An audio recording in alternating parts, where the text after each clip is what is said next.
Welcome to today's lesson on estimating decimal addition and subtraction.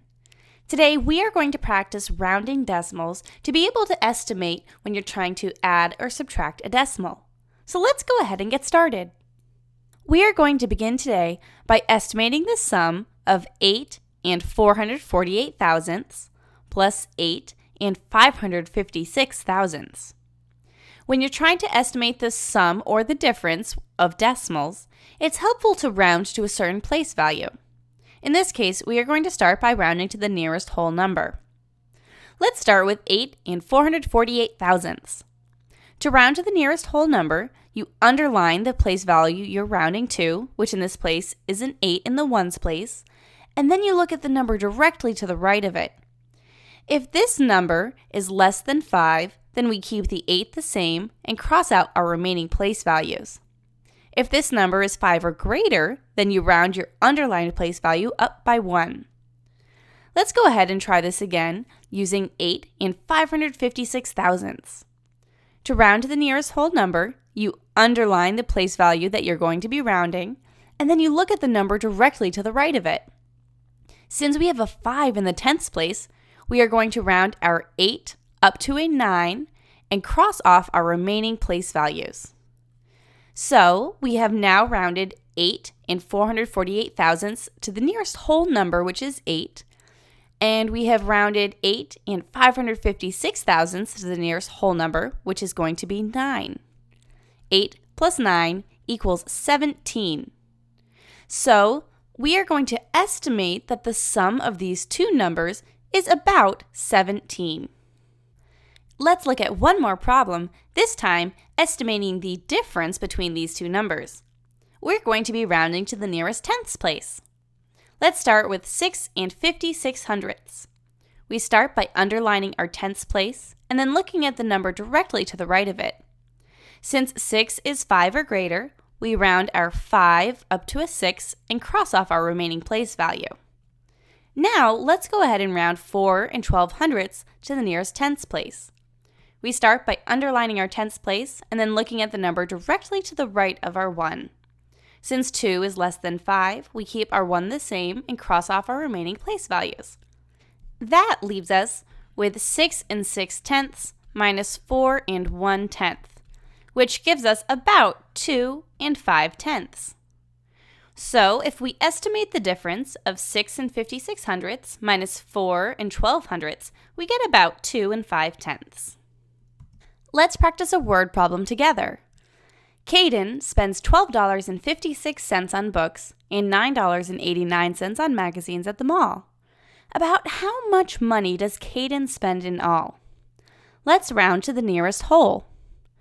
So we have $12.56, so I'm going to write out $12.56, and we're going to start by rounding this to the nearest whole number.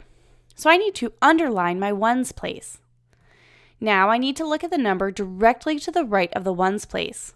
Since this number is 5 or greater, I'm going to round my 2 up to a 3 and cross off my remaining place values. That gives me about $13. Now let's go ahead and round $9.89. I'm going to start by writing out $9.89, and then I'm going to underline the ones place. Next, I need to look at the place value directly to the right of the ones place. Since 8 is greater than 5, I round my 9 up to a 10, so I have a 0 in my ones place and a 1 in my tens place, and then I cross off my remaining place values. So now I have $10 on magazines. That gives me about $23 that Caden spent on books and magazines. Let's try another word problem together. This time, we are going to round to the nearest tenths place. Jackie sells strawberries at the farmer's market. She started the day with 15 and 409 thousandths pounds of strawberries. By noon, she only had 5 and 396 thousandths pounds of strawberries left. About how many pounds of strawberries did Jackie sell in the morning? Well, let's start by rewriting how many pounds of strawberries she started the day with. We need to write down 15 and 409 thousandths. Since we're rounding to the nearest tenths place, we need to underline our tenths place and look at the place value directly to the right. Since this number is less than 5, we can cross off our remaining place values. Now, we need to see about how many pounds of strawberries she had left by noon. We have 5 and 396 thousandths pounds of strawberries. Since we are rounding to the tenths place, we underline the tenths place and look at the place value directly to the right. Since 9 is 5 or greater, we have to round our 3 up to a 4 and cross off our remaining place values. So we need to subtract 15 and 4/10 and 5 and 4/10, and that will give us about the number of strawberries she sold in the morning. That's pretty simple math. That gives us about 10 and 0/10 pounds of strawberries. Now I want you to notice that I still went to the tenths place. If you're rounding to a place value, even if it's a 0, you still need to make sure that you put a number there. Let's review what you've learned in today's lesson.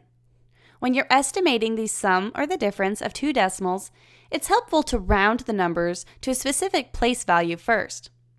Let's try practicing rounding to the nearest tenths place. You have to underline the place value that you're rounding to, then look at the number directly to the right of it. If it's 5 or greater, you round this number up by 1. If it's less than 5, you cross off your remaining place values. So we have 10 and 3/10.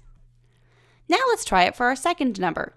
We underline tenths place, and then we look at the number directly to the right of it. Since this number is 5 or greater, we round our 2 up to a 3 and cross off our remaining place values. That gives us 5 and 3/10. And these are two numbers that are easy to complete mental math with. We have 15 and 6/10, and that is an estimate of the sum of these two numbers.